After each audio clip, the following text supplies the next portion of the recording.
Isinilang na nga ni Loisa Andalio ang kanilang panganay na anak ni Ronnie Alonte.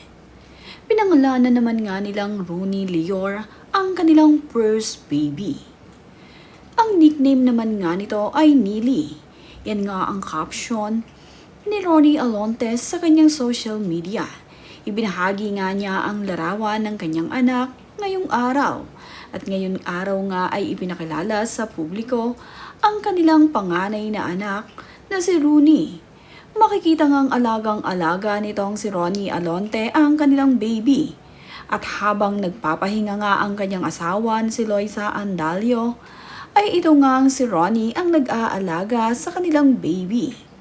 Makikita nga na sobrang excited nitong si Loisa Andalio at nitong si Ronnie Alonte pagdating sa pag-aalaga sa kanilang anak. Magiging hands-on nga na parents itong si Loisa at itong si Ronnie.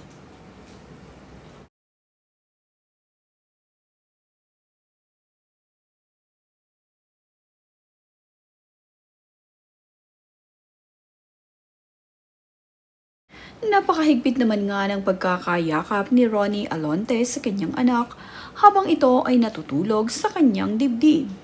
Pinapaburp nga niya itong si baby. At simula na nga ito ng daddy's duty ni Ronnie Alonte sa pagdating sa pag-aalaga sa kanilang anak ni Loisa. Family of 3 na nga ngayon itong si Ronnie at itong si Loisa. Hindi pa naman nga nagpe-face reveal itong sina Ronnie at itong si Loisa sa mukha ng kanilang baby. Kitang-kita naman na napakalusog ng kanilang unika iha. Makikita kasing bilog na bilog ang batang ito. Malusog nga ang baby girl ni Ronnie at nitong si Loisa nang ito ay isilang. Napakagandang bata din tiyak nito kamukha ni Mommy Loisa.